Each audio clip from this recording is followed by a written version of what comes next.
Welcome once again to Lehto's Law. Here's Steve Lehto. Got one of those headlines just too good to pass up. Peter sent me notes. And Steve, check out the story from thedrive.com. Byron Hurd wrote it, and the headline is, "Hit it with a hammer." Hit it with a hammer. Toyota's actual official procedure for diagnosing recalled V6 engines. Step 1, hit it with a hammer. So Toyota's warranty department has come up with this sophisticated solution.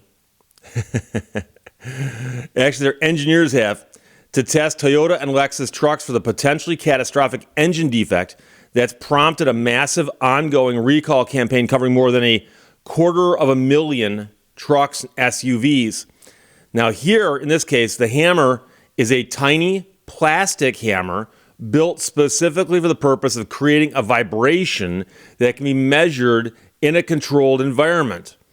So by measuring the vibrations that move through the engine when struck by this magic hammer, Toyota can determine the health of critical components without having to tear the engine down for a costly, time-consuming physical examination. Because apparently not all the engines have the same problem. So there's two ways to find it. One, tear the engine down and look at it piece by piece. Or two, hit it with a hammer. Fundamentally, this inspection uses the resonance frequency of the front of the crankshaft to assess the condition of the number one main bearing. Toyota's development of this inspection included testing numerous engines to identify the resonant frequency differences between a number one main bearing with and one without abnormal wear. Now, this is basically the same principle behind a tuning fork. High-quality ones are manufactured to exacting specifications to assure that they chime at the correct frequency, which, of course, is a note that we then hear. The sound of a tiny plastic hammer hitting a metal crank pulley isn't going to sound particularly melodic, but vibrations are measurable things that produce predictable data. After changing the engine's fluids and inspecting for any other potentially confounding variables, Toyota techs connect a small accelerometer to the crank bolt and then strike the pulley itself with the hammer at the 3 o'clock position. The impact strength has to fall within a certain range for the software to get a good reading, and the hammer itself provides feedback to the technician if their swing is too weak or too strong. So there you go. Every component is manufactured to an identical spec, same shape, material, mass, and this means they all vibrate at the exact same frequency, or they should. The tools used to machine those parts wear with time, and tolerances become less tight, but manufacturers provide a range for what is acceptable and standard quality control. Of course, things happen. In this case, Toyota says that debris left behind during the manufacturing process is degrading one of the main bearings, eventually leading to engine failure. Toyota says it has taken steps to prevent debris from entering the crankcase in trucks produced more recently, but in many instances the damage has already been or is still being done. This is one of the reasons why Toyota's recall campaign for the V6 has seemed so disjointed. To this day, Toyota maintains that not every truck actually needs a new engine if it came equipped with the V35A V6. Owners are understandably skeptical, but Toyota hopes the new procedure will give them some reassurance that the process isn't arbitrary.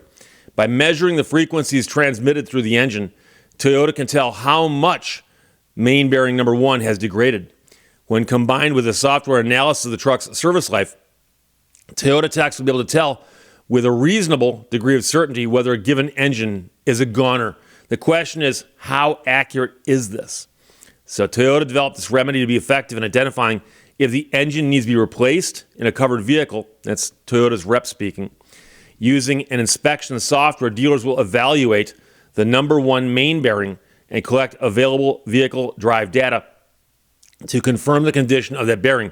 If the inspection software cannot confirm that the bearing will be free from abnormal wear due to this issue, dealers will replace the engine. The solution is primarily meant to help Toyota figure out whether a given truck might have an issue down the road. It's not meant to serve as a diagnostic method for trucks that are already showing signs of a faulty engine. In that case, don't wait.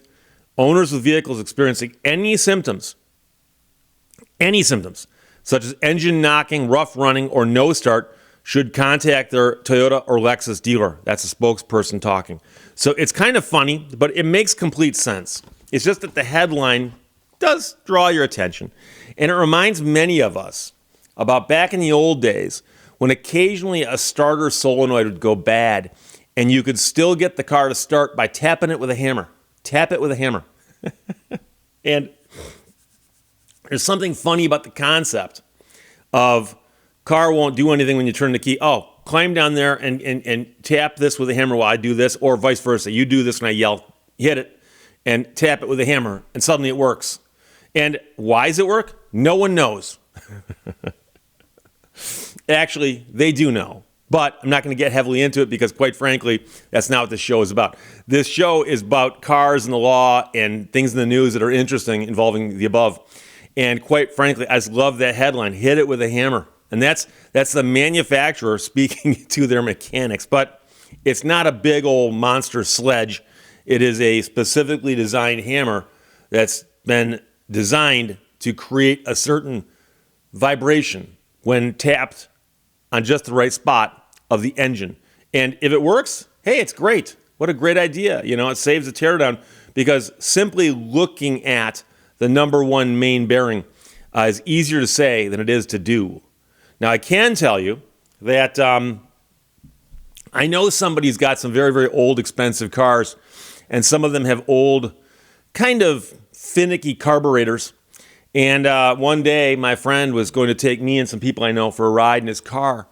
And when he went to start it, it was giving him some trouble. And he yelled to one of his friends, hey, bring me that carburetor adjuster.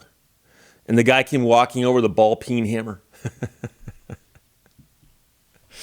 and tapped the carburetor a couple times in just the right spot. And boom, it fired right up. And again, that was a very specific use for that hammer on a very, very expensive car. But hammers are useful, and they always tell you that when you have the hammer in your hands, everything looks like a nail. You got to be careful. Can't go around just whacking anything you want with a hammer. But it is an interesting procedure.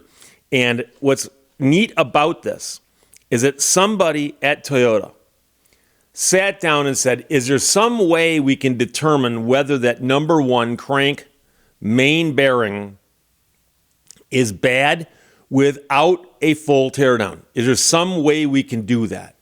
And somebody said, you know, I wonder if you tap on the engine in just the right place with a hammer that's made very specifically for that purpose, if we can measure the vibrations somehow and determine what all is going on in there.